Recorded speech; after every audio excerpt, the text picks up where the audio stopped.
La justice, la vérité et la mémoire sont des processus essentiels pour la réparation, non seulement de la famille des victimes, mais également de l'ensemble de la société. Aujourd'hui, nous sommes face à nouveau dans un contexte fragile pour notre démocratie, car le gouvernement ultralibéral d'extrême droite de Javier Milei a tenté d'installer une dictature institutionnelle. D'abord en imposant un DNU, décret de nécessité d'urgence, avec plus de 366 articles qui suppriment ou modifient plus de 80 lois et remet en question les principes mêmes de notre construction démocratique. Ensuite, ils sont installés un État policier avec le protocole de sécurité de la ministre Patricia Bullrich qu'on a vu à l'œuvre lors des manifestations récentes, notamment devant le Congrès, au moment du débat parlementaire de la loi Omnibus. Des manifestants ont été réprimés avec une rare violence et les journalistes ont été attaqués de manière ciblée. Son discours constitue une véritable incitation à la violence, dont les conséquences se font déjà ressentir concrètement dans le passage à l'acte. Le réseau national de Hijos, qui regroupe les enfants des disparus pendant la dictature, a dénoncé une tentative d'assassinat d'une de ses membres, dont il a imputé la responsabilité au gouvernement national. La militante a été battue, maltraitée, abusée et menacée de mort. Avant de partir, les agresseurs ont tagué sur l'un des murs de la maison VLLC, le slogan du parti du pouvoir, la liberté avance, et les initiales avec lesquelles le président Javier Milei signe ses messages. Les organisations des droits humains qui dénoncent depuis longtemps toute la politique négationniste sont très inquiètes aujourd'hui. Javier Milei, dans son discours de Davos, il a accusé le féminisme, le collectivisme, le socialisme des crises économiques en Argentine et dans le monde. Nous pensons qu'il est urgent de renforcer la condamnation internationale à l'atteinte de ces politiques de mémoire, vérité et justice. Javier est une personne non grata à Paris. Toute tentative du gouvernement français pour faire des alliances avec ce gouvernement que nous considérons non avenant. Merci.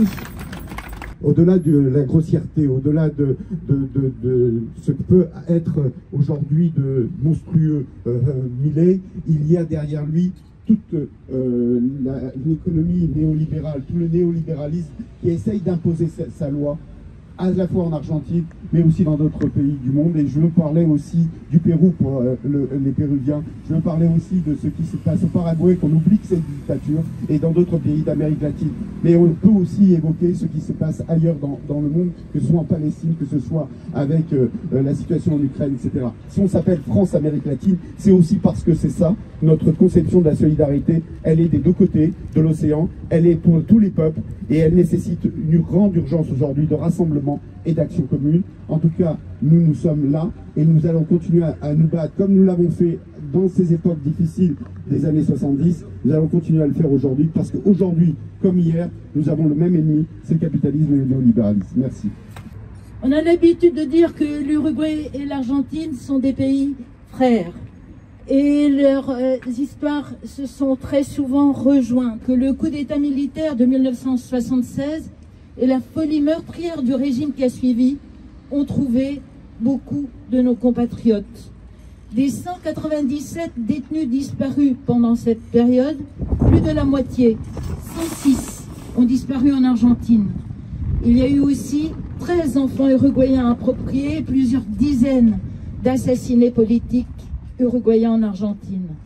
Macarena, la petite fille du grand poète argentin Juan Gelman, est née en captivité en 1977 en Uruguay, où sa mère est depuis portée disparue.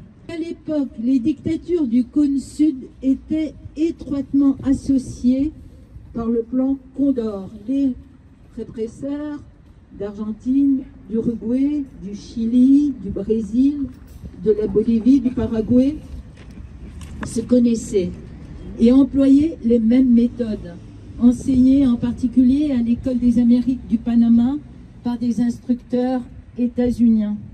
Les tortionnaires circulaient librement d'un pays à l'autre, échangeaient des informations, des prisonniers, parfois des bébés ou des femmes enceintes.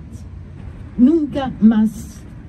Cet anniversaire du coup d'État en Argentine se déroule dans un contexte très grave et dangereux en raison du gouvernement de Javier Milei, un président d'extrême droite ultralibéral qui fait l'apologie du terrorisme d'État, nie ses crimes et mène une politique antisociale, liberticide et répressive. Le 24 mars, est une journée historique de lutte contre l'impunité, la répression et les abus de l'État, pour les droits humains d'hier et d'aujourd'hui, pour le monde que nous voulons habiter. À ce jour, nous avons réussi à faire condamner 1206 répresseurs et 1342 autres ont un procès en cours. C'est une énorme réussite démocratique, car nous sommes les seuls peuples au monde à avoir réussi à faire juger et condamner par la justice civile un génocide commis par l'État lui-même. Il y a plus de 100 ans pour défendre tous les droits humains et elle continuera même si ça ne plaît pas à M. Darmanin. Et nous continuerons, nous sommes avec vous. Merci. Je pense que c'est un modèle, que le mouvement des femmes en Argentine est un modèle pour tous les mouvements de lutte et en particulier les mouvements féministes. C'est évidemment que ça vient du mouvement des grands-mères et des mères de la place de Mai qui depuis le départ ont comme ça résisté et non seulement résisté mais réussi à faire avancer la question justement de la justice, de la vérité, de la mémoire avec des moyens assez considérables puisqu'on peut faire des recherches maintenant génétiques d'ADN qui permettent de retrouver des enfants appropriés. Et donc j'ai été très impressionnée et je pense que qu'il faut garder espoir parce que en fait voilà, il y a un mouvement très très fort et on peut penser que la répression est à la mesure de la force des mouvements populaires et notamment celui des femmes. CGT et Sud et CFDT et Force ouvrière, ils sont tous actuellement à Buenos Aires pour apporter toute la solidarité de l'intersyndicale française et au peuple argentin. Ils vont faire partie aujourd'hui de la grande manifestation. Chers camarades, au nom des syndicats CFDT, CGT et Solidaires, présents et présentes en qualité d'invités internationaux au congrès de la CTA Autonoma et pour la grande marche du 24 mars à Buenos Aires, nous souhaitions vous faire part de notre engagement solidaire et internationaliste avec les travailleuses et travailleurs argentins, les organisations syndicales et tous ceux et celles qui font face à la violence d'extrême droite de Javier Milei. La situation est très préoccupante. En à peine 3 mois, le nombre de personnes en état d'insécurité alimentaire grave est passé de 4 à 7 millions. La répression se durcit à l'image de la militante des droits de l'homme, torturée et violée par des partisans de Milei. Cette violence a été limitée par la puissante journée de grève du 24 janvier, l'importante mobilisation féministe du 8 mars et aujourd'hui par une marche qui s'annonce historique. Au cours de ces quelques jours, de quelques journées, avec nos camarades du mouvement syndical argentin et international, nous avons eu le plaisir de constater l'état d'esprit combatif et unitaire qui anime nos camarades argentins. C'est dans la mobilisation populaire, démocratique, avec les travailleuses et travailleurs de leurs syndicats au centre que les projets antidémocratiques, misogynes, racistes et antisociaux de Milei sera stoppé. C'est vrai qu'à 40 ans et plus de la fin des dictatures, on pouvait penser que notre travail serait la mémoire, de se battre pour retrouver les disparus, pour les familles et ainsi de suite. Et puis, on se rend compte peu à peu qu'avec la montée de l'extrême droite dans tous les pays, et c'est pas spécifique, c'est vraiment dans tous les pays de toute la planète, on se rend compte qu'aujourd'hui, notre combat, ça va être non seulement la mémoire, mais ça va être aussi contre ces nouveaux pouvoirs d'extrême droite. Et ces pouvoirs d'extrême droite, alors on voit revenir tous les tortionnaires, les génocidaires dans différents pays d'Amérique du Sud, parce qu'aujourd'hui, ils sont au pouvoir en Argentine, mais on voit bien qu'au Chili, ils se remuent beaucoup et c'est aussi un risque, et dans d'autres pays aussi. Malheureusement, en France, on voit que Macron est un bon soutien de Milei, Javier Milei. Souvenez-vous de ce fameux tweet soutenant Javier Milei. Et on n'a aucune déclaration en solidarité avec le peuple argentin aujourd'hui face à ce qu'il subit.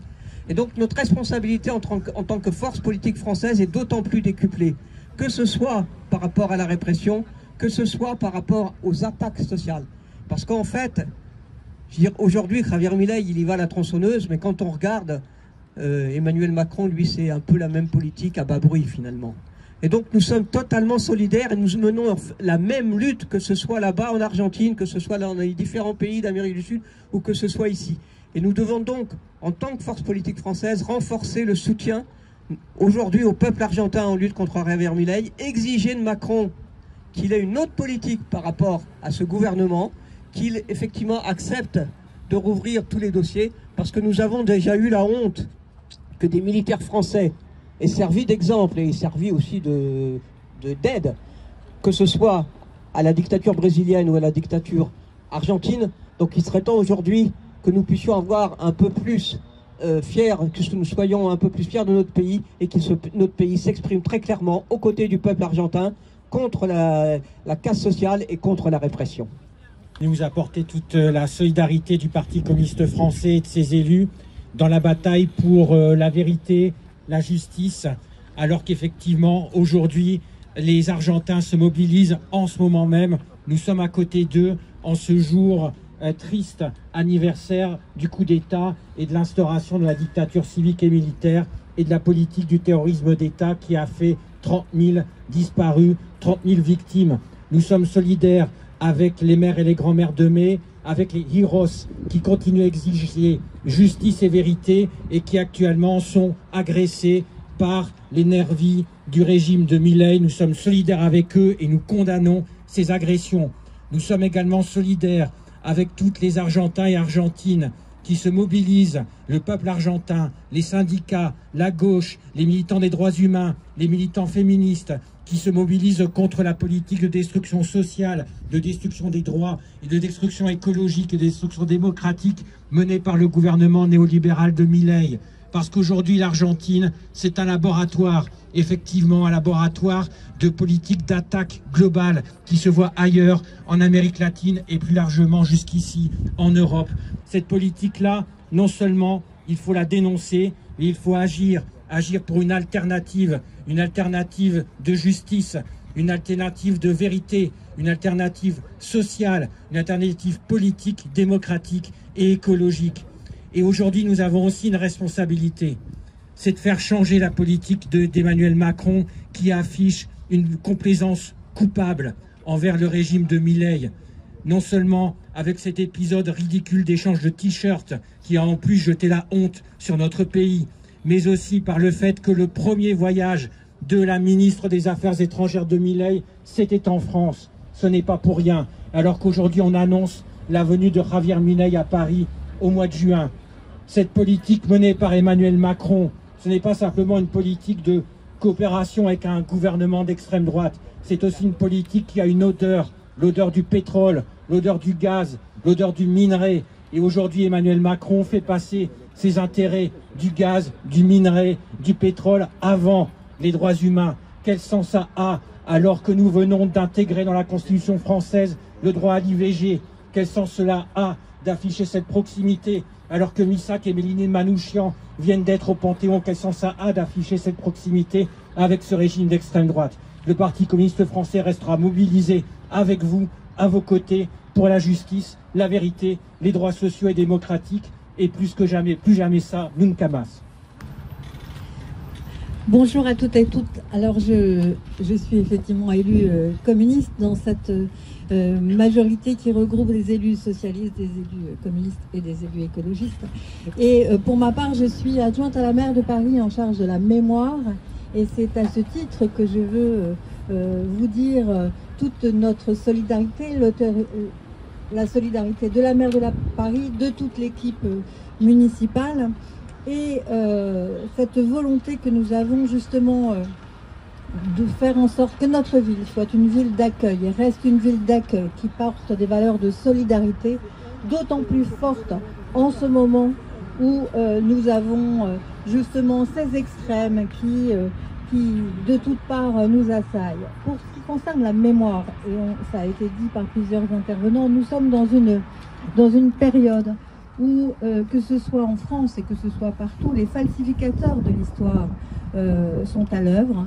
Des forces réactionnaires, des forces fascistes, des forces d'extrême droite qui réécrivent une sorte de roman national, que ce soit en France, que ce soit ailleurs, et donc particulièrement en Argentine, et qui nie la mémoire de ceux qui ont souffert, des victimes des dictatures, de ceux qui sont disparus, en l'occurrence en Argentine. J'ai bien entendu que vous souhaitiez que dans ce jardin donc, qui a été inauguré en 2007 par Bernard Delanoë puisse se trouver un mur de mémoire, et donc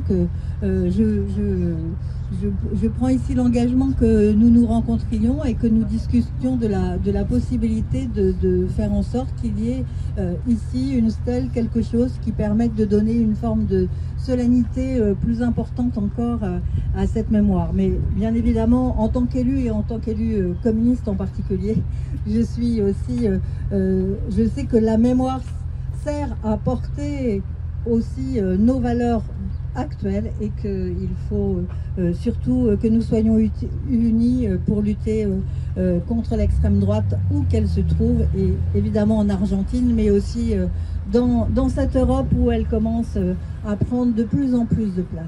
Mais c'est aussi l'occasion de rendre hommage à toutes les victimes, aux 30 000 disparus. C'est l'occasion de saluer le courage également des mères, des grands-mères, de hijos qui se sont battus. Ces mères qui, chaque semaine, se réunissaient sur la place de Mai, même après la disparition de certaines d'entre elles, et qui encore aujourd'hui, non seulement pendant toutes ces années, ont été un exemple pour toutes les femmes qui se sont battues contre les dictatures, pour toutes les mères, mais aussi pour les mouvements féministes, mais encore aujourd'hui sont en fer de lance de la réaction, de la résistance à Milei.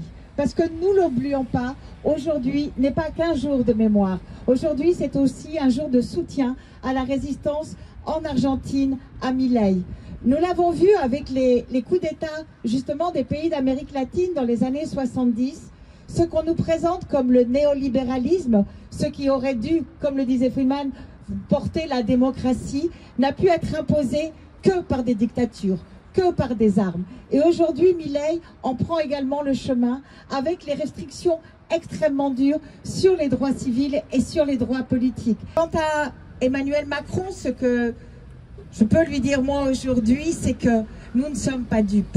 Effectivement, derrière son soutien à Milei, il y a la volonté délibérée de pouvoir exproprier, parce que c'est de ça dont il s'agit, des ressources naturelles en Argentine et notamment le lithium. A donde vayan, los iremos a buscar, porque perdieron, y lo repito por si no quedó claro, perdieron. Nos quisieron exterminar y no pudieron. Quisieron borrar la memoria y no lo lograron. Quisieron un pueblo sumiso y mírennos, cosechan cada vez más rebeldía. Compañeros y compañeras, el avance de la extrema derecha en Argentina, como en diferentes partes del mundo, no debe paralizarnos. Porque, insisto, mírennos. Perdón. Los pueblos, los trabajadores, las mujeres resistimos, nos organizamos y luchamos. Hoy tenemos la responsabilidad de escribir los próximos capítulos de esta historia. Y más que nunca necesitamos de la unidad y la movilización internacional para vencer de una vez y para siempre, en Argentina, acá y en el resto del mundo. Así como lo hicieron, lucharon y defendieron nuestros compañeros y compañeras. Que los genocidas de ayer y negacionistas y represores de hoy lo tengan bien claro, lo sepan. A donde vayan, los iremos a buscar. No olvidamos, no perdonamos, no nos reconciliamos.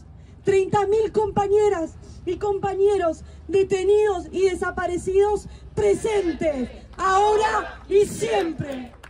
Message de l'association des ex-prisonniers politiques chiliens en France, qui transmet toute sa solidarité, soutient et soutiendra toujours les luttes du peuple argentin et de tous les peuples latino-américains contre l'impunité, pour la mémoire et la justice. Merci. Nous allons lire toutes les histoires de chaque, de brèves histoires de chaque disparu français. Nous allons les accrocher au fur et à mesure. Et ensuite, nous allons passer un peu à tous les messages qui nous ont été envoyés par les familles. Nous allons donner la parole aussi à Sophie Tonon, qui a défendu les familles de disparus français. Et Alice, à cette époque, vous le savez bien, mais ça vaut la peine de le rappeler, travaillait justement et militait à côté des premiers groupes de mères de la place de Mai, des mères fondatrices. Et ils ont toutes été enlevés par un commandant de la marine au début à la fin de l'année 77, en décembre, juste avant de publier une page dans le journal très courageuse demandant l'apparition justement des personnes disparues. Et j'ai ici un petit texte d'Annie sa sœur, pour la famille d'Alice Domon. Alice n'est pas la propriété de notre famille. Aujourd'hui, elle appartient à tous ceux qui la reçoivent. Beaucoup de femmes et d'hommes, jeunes ou moins jeunes, ont été touchés par la trajectoire de sa vie et ont désiré la faire mieux connaître. Il y a des films, pas mal de livres, en français, en espagnol, qui lui sont consacrés. Encore aujourd'hui, après plus de 45 ans, certains écrivent et font des recherches. C'en est étonnant. C'est qu'Alice reste une lumière sur la route de beaucoup pour sa fidélité jusqu'à la mort à ses convictions. Fidélité surtout à ceux qui étaient devenus ses amis et qui étaient alors les victimes de la junte. Non, ne l'oublions pas. Aujourd'hui, plus que jamais, mémoire, vérité et justice. Merci. Donc, Marcel Amiel a été enlevé le 9 février 1977 à Las Heras, province de Mendoza, né à Limoges le 14 octobre 1941. Officier mécanicien, marié à Nora Liliana Campos Rodriguez, de nationalité chilienne. A vécu au Chili en 1973, date à laquelle il s'est installé à Mendoza, à l'ouest de l'Argentine. Enlevé, on ignore ce qu'il est devenu et il est toujours considéré comme détenu disparu. Marcel presente. Robert Marcel Boudet, enlevé le 24 octobre 1976 à Buenos Aires. Né le 9 avril 1950 à Marrakech, au Maroc. Professeur de langue. Souffre de problèmes à la colonne vertébrale et d'une mobilité réduite à la suite d'un accident de voiture. Enlevé, on ignore ce qu'il est devenu et il est toujours considéré comme détenu disparu. Robert Marcel Boudet, présente. Jean-Yves Claudet Fernandez, enlevé le 1er novembre 1975 à Buenos Aires. Né le 30 janvier 1939 à Maipú, Chili. Père de 2 enfants, il a été détenu au Chili à la suite du coup d'État du 11 septembre 1973, puis rapatrié en France avec sa famille. Parti à Buenos Aires le 31 octobre 1975, il a été enlevé le lendemain, probablement par la DINA, service de renseignement chilien, victime du plan Condor des dictatures sud-américaines. Il est toujours détenu disparu.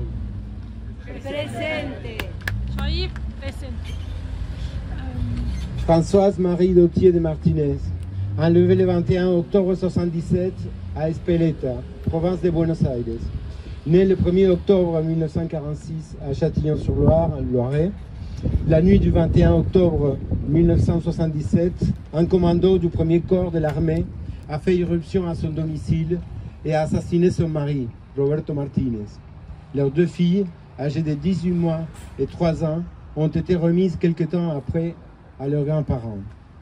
Vue au commissariat de Quilmes, elle est toujours considérée comme détenue disparue. Françoise Marie Dautier de Martinez, présente. Bonjour à tous. Donc Yves Domergue, lui, est disparu à Rosario le 26 septembre 1976 avec sa compagne Cristina Cialceta. Nous avons la chance d'avoir retrouvé ses restes. Enfin, nous, c'est l'Institut anthropologique, comment ça s'appelle, médico-légal, qui a reconnu ses restes à partir de l'ADN de la famille. Mais ce qu'il faut retenir c'est que c'est grâce à l'œuvre d'une école de Melinque, l'école Pablo Pizzurno, et de son enseignante au lycée, qui a mis comme sujet de l'année essayer de savoir à qui appartenaient les 2 tombes NN, ça veut dire non inconnues, personne inconnue, qui étaient dans le cimetière de Melinque, une petite ville de Santa Fe, enfin une grande ville, je sais pas. Et donc elle a fait une recherche avec ses élèves. Ils sont retournés, ils ont contacté les maires de la place de Mai et grâce aussi à un employé qui a refusé de jeter le dossier au moment où ils avaient été assassinés. Donc il y avait encore des traces de ce dossier et du coup voilà, ces restes ainsi que ceux de sa compagne ont été retrouvés et c'est un immense soulagement ça a été pour mon père qui est décédé mais qui a pu donc retrouver son fils, et pour ma mère qui vit encore, et pour nous, on est une famille, on était 9 enfants, 8 garçons et moi, et donc voilà, c'est pour ça qu'il faut continuer à les chercher, il ne faut pas baisser les bras, il faut chercher les enfants nés pendant qu'ils étaient enlevés, enfin de femmes qui avaient été séquestrées. Il faut chercher, voilà, il faut pas arrêter de chercher, c'est trop important de pouvoir les enterrer. Dans le cas de mon frère, ses restes et ceux de Christine sont les cendres sont dans le jardin de la Memoria Rosario, le campo de la Memoria, je crois que ça s'appelle, et il y a un timbo, un arbre qui a poussé et qui est merveilleux et qui refleurit chaque printemps. Donc continuons à chercher et surtout résistons face au bourreau qui actuellement gouverne le pays et son gouvernement. Voilà. Donc Yves Domain, presente. Donc, sœur Alice Domont, enlevée le 8 décembre 1977 à l'église Santa Cruz de Buenos Aires, membre de Sœurs de Mission étrangère, elle est née le 23 septembre 1937 à Charquemont, dans le Doubs. Après avoir mené d'importantes activités humanitaires et sociales en Argentine, elle a été enlevée par une force de choc dirigée par Alfredo Astiz. Torturée à l'école de mécanique de la marine, ESMA, elle a été jetée à la mer lors d'un vol de la mort. Elle est toujours considérée comme détenue disparue.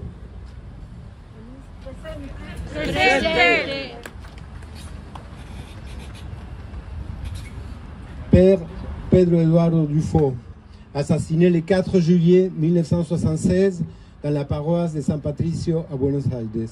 Né à Mercedes, province de Buenos Aires, le 13 octobre 1908. Il a été ordonné prêtre à Rome le 16 juillet 1933. En 1958, il s'installe dans la paroisse de San Patricio. À l'aube du 4 juillet 1976, il est massacré aux côtés de 4 autres membres de cette traditionnelle communauté irlandaise en Argentine. Son crime reste impuni. Presente.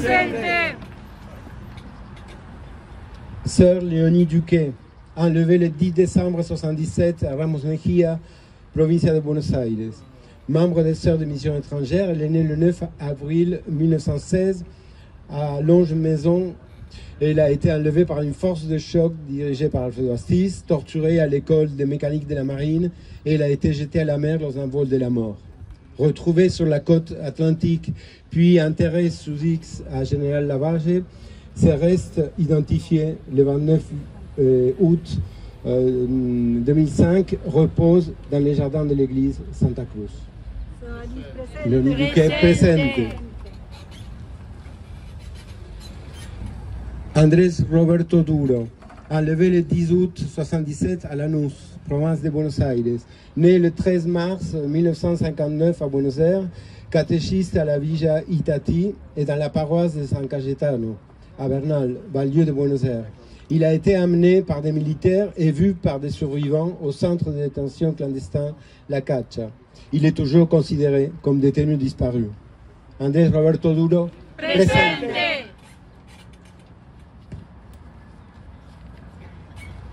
Maria-Anne Eris Tissot, enlevée le 15 octobre 1976 à San Juan.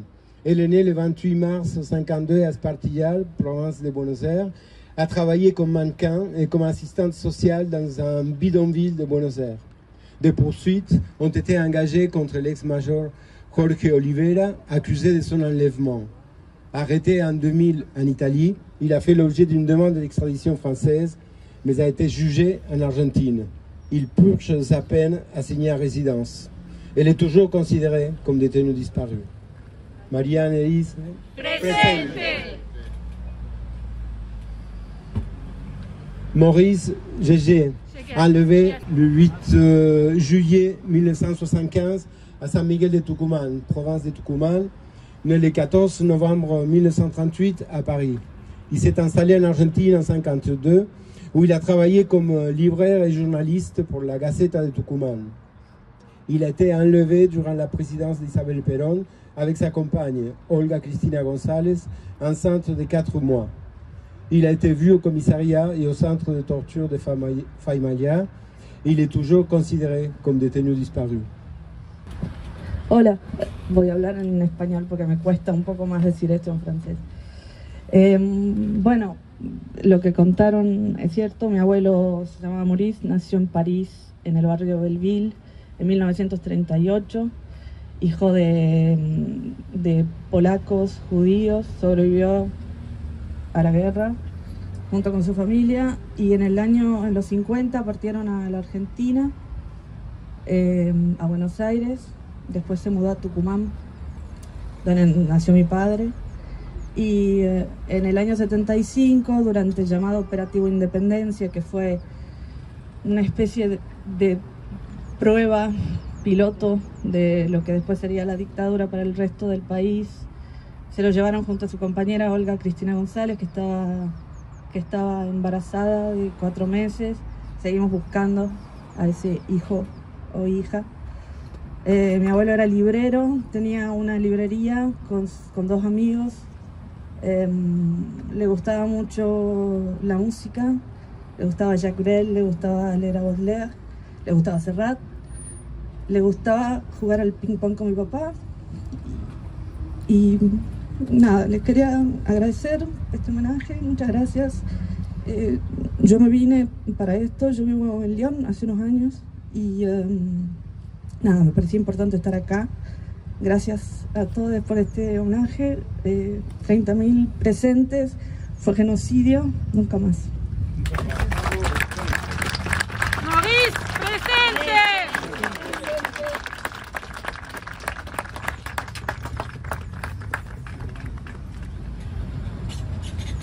Mario Roger Julien Cáceres, enlevé le 26 septembre 1976 à San Martín, provincia de Buenos Aires, né à Montevideo, Uruguay, le 29 avril 1943.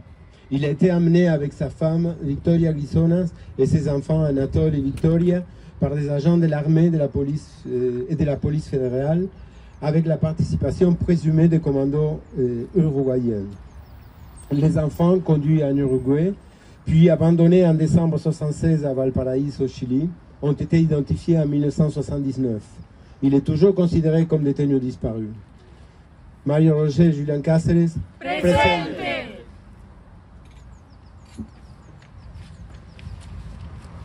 Père Gabriel Longueville, assassiné le 18 juillet 1976 à El Chamical, provincia de La Rioja, a intégré le comité épiscopal français pour l'Amérique latine et le mouvement des prêtres du tiers-monde. Le 17 juillet 1976, des hommes armés sont venus le chercher, lui et le père Carlos de Dios Murias, et conduits à la base aérienne de El Chamical. Les corps des 2 prêtres ont été retrouvés le lendemain, avec des signes évidents de torture, près de la route nationale 38. Père Gabriel Longueville. Presente. Pierre Albert Peñegui, enlevé le 30 octobre 1976 à Buenos Aires, né le 21 juillet 1942 à Buenos Aires, étudiant en droit, il a été enlevé par la police fédérale à son domicile dans le quartier de Flores. 3 jours plus tard, ses ravisseurs sont revenus avec lui dans sa maison et ont emporté divers objets lui appartenant. Depuis, on ignore ce qu'il est devenu et il est toujours considéré comme détenus disparus. Pierre-Albert Pellegui. Presente. Juan Rogel Peña, enlevé le 27 octobre 1976 à Mar del Plata, province de Buenos Aires, né le 17 septembre 1949 à Toulouse, alors qu'il revenait de Tandil, où il travaillait comme professeur d'éducation physique. Des hommes en civil fortement armés l'attendaient à son domicile de Mar del Plata. Ils l'ont fait monter dans une Ford Falcon et ils l'ont amené vers une destination inconnue. Depuis, on ignore ce qu'il est devenu et il est toujours considéré comme détenu disparu. Juan Roger Peña. Presente. Cecilia Rothenberg, enlevée le 2 janvier 1977 à Isidro Casanova, province de Buenos Aires.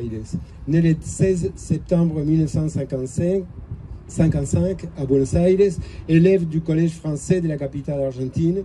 Elle s'est mariée à un ressortissant français en 1974. Elle a été amenée par la force de son foyer par une patrouille militaire. Son fils, de 2 ans, a été récupéré par des voisins et remis à sa famille. Ses restes ont été identifiés en 2011 et sépultés dans un cimetière à Pilar en février 2012. Cecilia Rothenberg. Presente. Jean-Marcel Soler, enlevé le 29 avril 1977 à Lomas de Zamora, province de Buenos Aires, né le 16 janvier 1935 à Soul, ancien prêtre et ouvrier aux abattoirs de Abasto La Plata. Il a été enlevé à son domicile de Lomas de Zamora, dans la banlieue de Buenos Aires, puis vu dans le centre de détention clandestin El Vesubio, qui dépendait de l'armée de terre. Depuis, on ignore ce qu'il est devenu et il est toujours considéré comme détenu disparu. Jean-Marcel Soler, présent.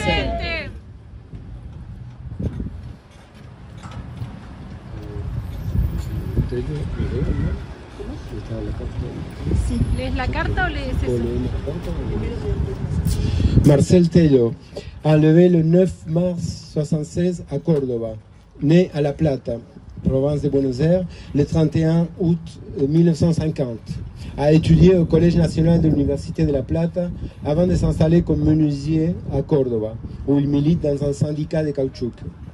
Enlevé quelques jours avant le coup d'État militaire du 24 mars 1976, il est toujours considéré comme détenu disparu. Il est le frère de Paul et de Raphaël Tello. Marcel Tello. Paul Tello, enlevé le 31 mai 1978 à San Fernando, province de Buenos Aires. Né le 25 mai 1949 à La Plata, étudiant en architecture, il a travaillé comme ouvrier dans le chantier naval de Quantum, à San Fernando, où il a été enlevé en même temps que son frère Raphaël.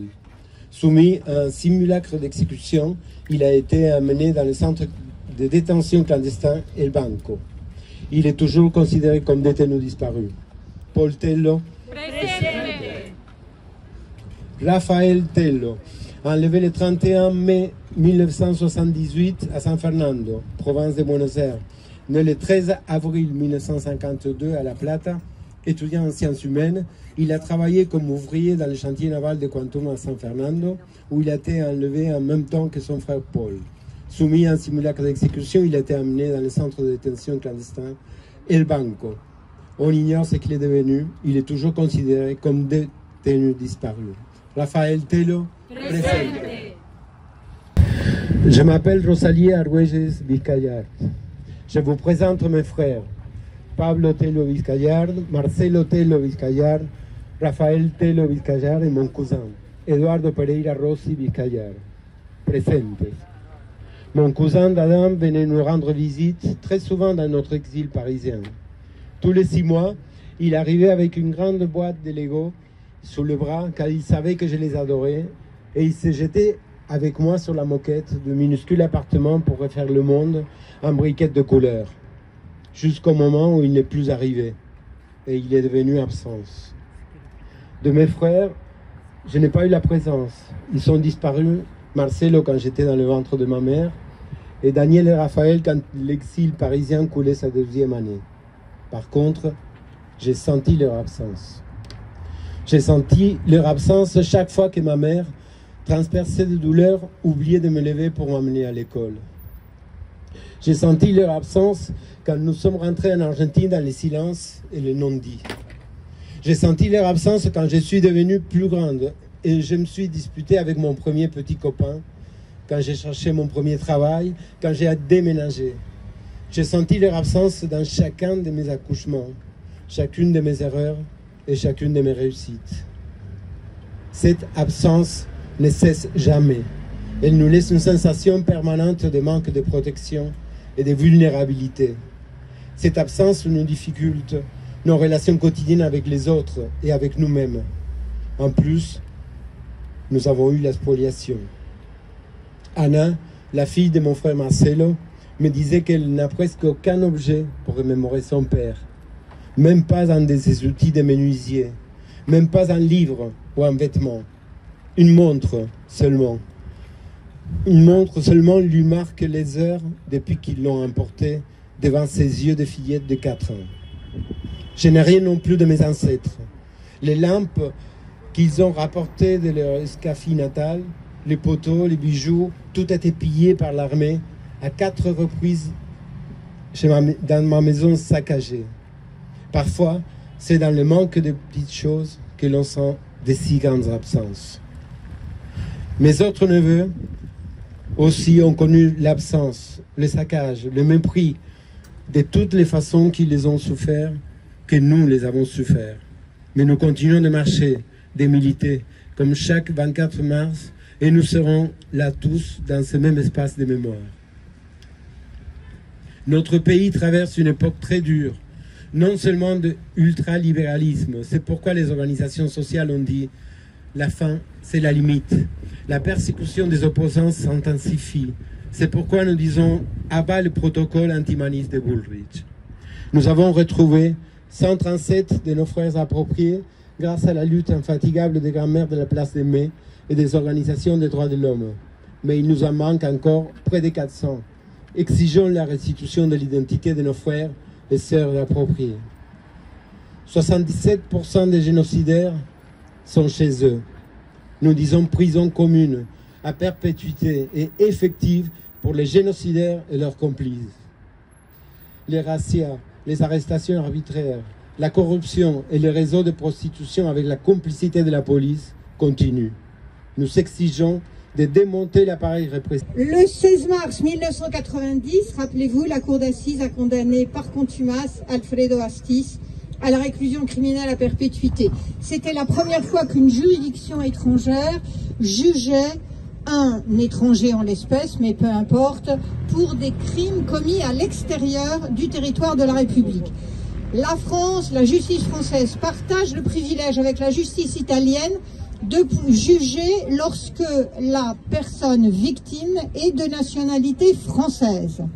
Elle a aussi un deuxième privilège, si je puis dire, c'est de pouvoir juger par contumace, ce que n'a pas pu faire, par exemple, l'Espagne, qui avait également entamé, sous l'égide de Baltasar Garzón, comme vous le savez, la lutte contre l'impunité des génocidaires chiliens et argentins. 20 Français ont disparu ou ont été assassinés, Gabriel Longville a été assassiné, ou 2 corps ont été retrouvés comme il a été indiqué. Les lois d'impunité en Argentine à cette époque, 86-87, empêchent absolument toute possibilité de poursuite, sauf 2 exceptions que nous connaissons d'ailleurs, celle des enfants appropriés illégalement. Lorsque Pinochet est arrêté à Londres en 98, 16 octobre 1998, c'est une date que je n'ai pas oubliée, comme beaucoup d'entre nous, et cela va créer une espèce d'appel d'air qui va me permettre, ainsi qu'à d'autres avocats, de présenter des plaintes devant la justice française. Mais gros problème, nous sommes 10 ans après la commission des crimes. 10 ans, c'est le temps de la prescription en droit criminel français. Certains pourront dire, et le crime contre l'humanité, la France ne juge pas sur le fondement du crime contre l'humanité pour des faits en dehors de la Seconde Guerre mondiale. Je n'entre pas dans ce large débat. Je tiens donc à rappeler ce rôle de la justice française. Je dis toujours que la justice française a été une justice étroite, parce qu'elle ne juge que pour les Français, elle ne juge que pour les disparus, et elle ne peut effectivement pas s'emparer des cas d'assassinés ou des cas désormais prescrits. mais c'est une justice qui a énormément fait, aux côtés de la justice italienne, puisque nous sommes les deux seuls à pouvoir condamner.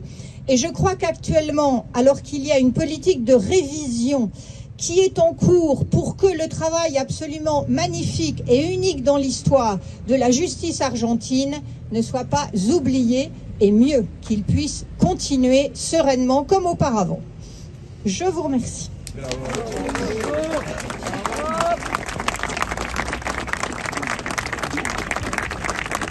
Alors, comme disait Sophie, il fait froid, on a tous faim, donc on va finir avec...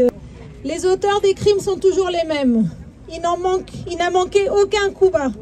Il n'a manqué aucun impérialiste du monde occidental pour venir s'abreuver du sang du peuple argentin. Nord-américains en tête, CIA et compagnie, Plan Condor, École des Amériques, mais aussi français proférant des enseignements de la garantie insurrectionnelle inventée en Indochine et appliquée en Algérie. Nazis laissés échapper d'Europe via Vatican ou autres, sans jugement. Assassins confirmés, tous contre lesquels une jeunesse, celle des 70, a dû se battre. Une myriade de camps clandestins de détention sur tout le territoire. La terreur insidieuse de la disparition et le silence et la complicité.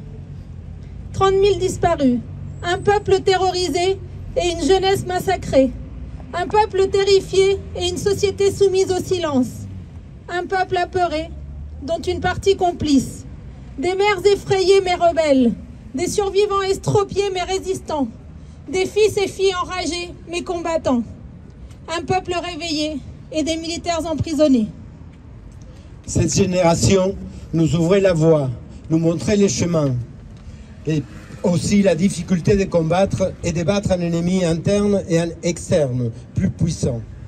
Nous avons passé tant d'années à nous reconstruire après la débâcle, à lutter contre les idées les plus infâmes, à ne rien lâcher en mémoire et en hommage pour les faire vivre, ceux à qui les tortionnaires avaient même privé du droit d'avoir une sépulture et une identité. Ce qui se cache derrière le négationnisme de Milei et de Villarruel, c'est cette société revancharde qui n'a jamais regretté ses crimes et qui les revendique comme un trophée sanguinaire.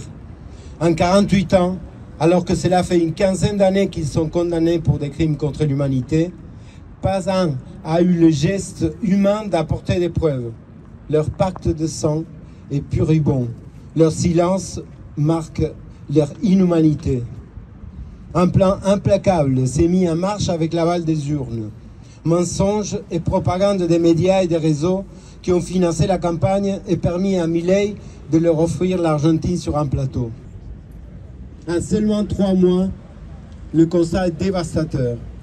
Avec une très forte dévaluation du peso, l'envol des prix, une perte de 30% des salaires et pensions, des licenciements massifs dans l'administration publique, la libéralisation des loyers avec comme conséquence l'expulsion de nombreuses familles, la suppression des aides aux cantines populaires, les tarifs prohibitifs des médicaments pour les maladies graves, l'augmentation de l'essence, des transports, de l'énergie, des mutuelles. Le gouvernement Milei provoque une profonde crise dans une société déjà fragilisée, faisant passer la pauvreté de 40 à près de 60%. Signe du mépris et de la haine du peuple et de l'identité argentine, le président décide la fermeture de l'agence TELAM, d'information d'État, de l'INCA, Institut du cinéma, de l'INADI, Office contre la discrimination, la diminution drastique des budgets des universités et du CONICET et envisage de privatiser Aerolíneas Argentinas, YPF, gaz, pétrole pour ces entreprises publiques, pour que ces entreprises publiques tombent dans les mains de BlackRock, d'Elon Musk, des monopoles de l'alimentation, des entreprises pharmaceutiques, des gros propriétaires terriens, des banques ou des groupes concentrés locaux. Il exacerbe la violence contre tous les opposants qualifiés d'ennemis et a ouvert la voie à des menaces et intimidations. Cette semaine, Hijos a dénoncé l'attaque subie par une camarade de l'organisation qui, en rentrant à son domicile, a été battue et violentée sexuellement par 2 hommes qui lui ont dit « Nous ne sommes pas venus pour te voler, nous sommes venus pour te tuer. On est payé pour ça. » Elle a été attachée et bâillonnée et sur le mur figurait VLLC, le sigle du mot d'ordre présidentiel. Ces menaces de mort rappelle les débuts de la AAA. Aujourd'hui, nous rendrons hommage aux militants et militantes, à ceux et celles qui ont donné leur vie pour combattre cette immondice, cette puanteur fasciste dont les détenteurs du pouvoir réel se jouent et créent les conditions de son retour afin de remplir encore et encore leur portefeuille des cris des enfants qu'ils assassinent en les affamant ou en les bombardant. On les connaît, ceux qui donnent des ordres du haut de leurs cotisations en bourse et qui ont fondé leur pouvoir grâce à leur implication dans les plus grands massacres de l'humanité. C'est contre eux qu'on a à se battre et nous le ferons, solidairement et dans l'unité. La patria no se vende. La vida no se entrega. El pueblo se subleva. Los pañuelos y las ollas. La lucha es una sola. 30.000 compañeros desaparecidos. Presente. 30.000 compañeros desaparecidos. Presente. Ahora y siempre. Ahora y siempre. Ni oubli, ni pardon, ni reconciliación. Hijos, hijos por la identidad y la justicia contra el olvido del silencio. Hijos, París.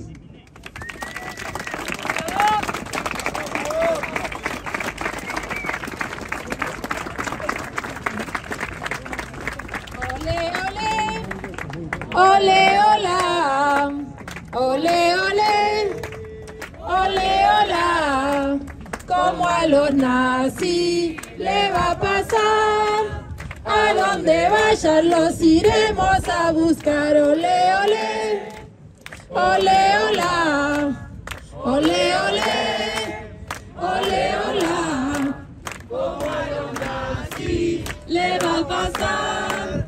A donde vayan los iremos a buscar, ole, ole, ole, hola, ole, ole, ole, hola, como a los nazis le va a pasar, a donde vayan los iremos a buscar, ole, ole, ole, hola, ole, ole, ole, hola, como a los nazis le va a pasar. A donde vayan los iremos a buscar.